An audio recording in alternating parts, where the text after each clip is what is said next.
Kami masih melanjutkan diskusi. Pak Hipnu melanjutkan pertanyaan saya di segmen sebelumnya. Jadi bukti kuat seperti apa yang harus ditunjukkan oleh pengadu agar proses kasus ini bisa dilanjutkan oleh KPK?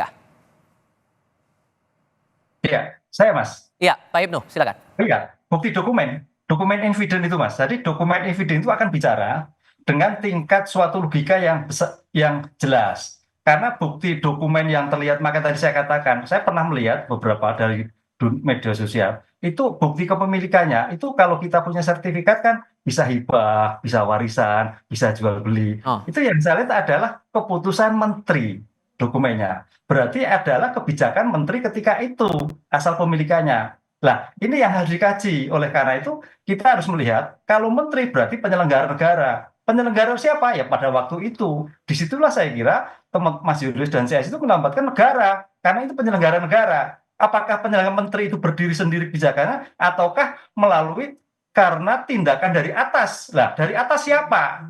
Disinilah nanti akan diurut sebetulnya aktor intelektual dari kasus ini siapa. Kalau yang terkait dengan kepala BPN dinas, provinsi, kemudian kabupaten itu hanya pelaksana. Tapi aktor intelektual itu yang saya kira menjadikan poin penting sampai keluarnya 263 sebagai bukti dokumen yang kemarin sudah dibatalkan dan dibatalkan itu sebagai bukti awal, apalagi dengan pembatalan pagar. Pagar itu Mas Tifal, pagar itu kalau orang Jawa kan batas. Oh ini milik Mas Julius, ini Mas Immanuel, batas itu. Dengan batas itu kan berarti ada pemilikan. Nah, ini suatu yang tidak dipisahkan. Milik dulu baru dipagari. Oke, Itu jadi bisa selaras kedua-dua kasus ini bisa diproses ya? Oh iya, suatu kesatuan yang tidak dipisahkan menurut saya. Oke, jadi kan bisa dikatakan bahwa teman-teman ini, Mas Julius, menganggap bahwa dalam proses penerbitan Perpres atas PSN itu ada kong kali kong, ada pat-pat gulipat antara pihak swasta dengan penyelenggara negara. Buktinya Ya, apa? itu yang aku buktikan nanti. Itu Mas nanti Julius? Mas Immanuel nanti yang Mas menjelaskan Julius? itu. Adakah itu? Tapi Oke, kalau sorry. dilihat dari aspek Sorry ini Pak Ibnu, mohon maaf. Ini dari tujuan pertanyaan saya ke Mas Julius. Mas Julius, ada kong kali kong apa yang teman-teman tangkap antara pihak swasta dengan penyelenggara negara dalam penerbitan Perpres PSN itu? Ini yang tadi awal saya katakan, gambaran korupsi reklamasi pantai Jakarta di 2016 itu titik awalnya dari kebijakannya. Ketika kebijakan itu menjadi legitimasi terhadap perampasan lahan publik berupa laut. Nah, apakah prosesnya itu dilakukan secara terbuka, melibatkan masyarakat, melibatkan kelompok korban dan segala macamnya? Ternyata tidak. Nah, dalam penerbitan Perpres ini juga kami tidak lihat ada satu proses yang transparan terbuka. Siapa saja yang terlibat di situ, itu yang perlu diperiksa. Gitu. Apakah barang itu sudah jadi sebelum dibahas atau betul-betul dibahas secara detail?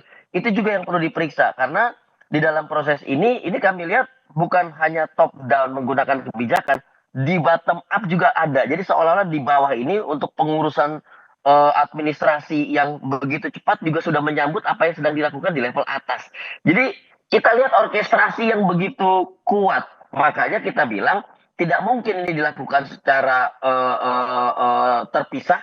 Ini pasti ada satu komando. Selain melibatkan penyelenggara negara, dia yang terlibat dalam pembentukan Perpres, ini swastanya juga pasti terlibat.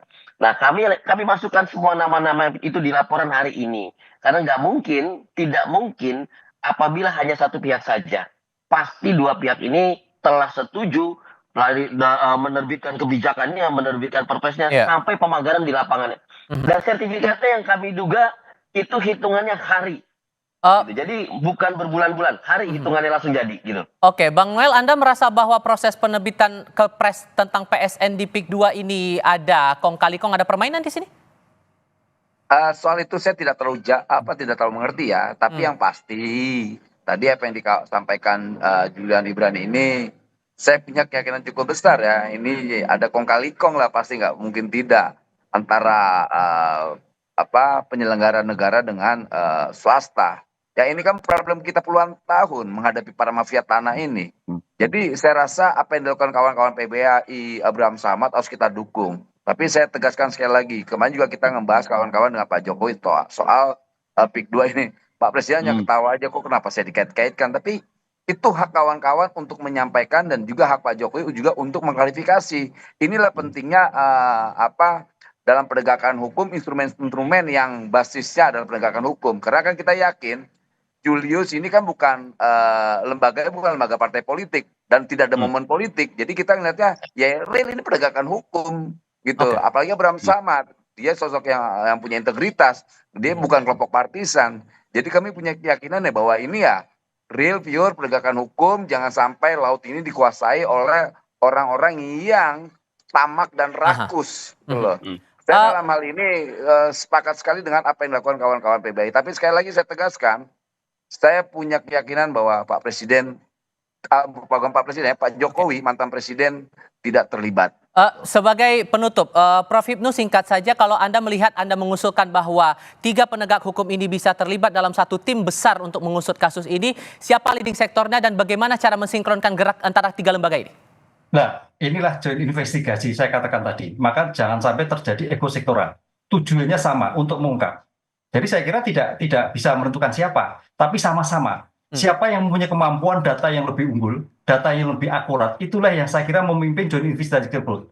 Jika jangan sampai ego, wah ini Barreskrim, ini Kejaksaan, ini KPK, jangan. Tapi menurut satu kesatuan dibuka bersama, saling melengkapi, saling menginformasi sehingga perkara ini cepat selesai dan kalau memang kesalahan cukup ditindak siapa yang bersalah itu bersangkutan.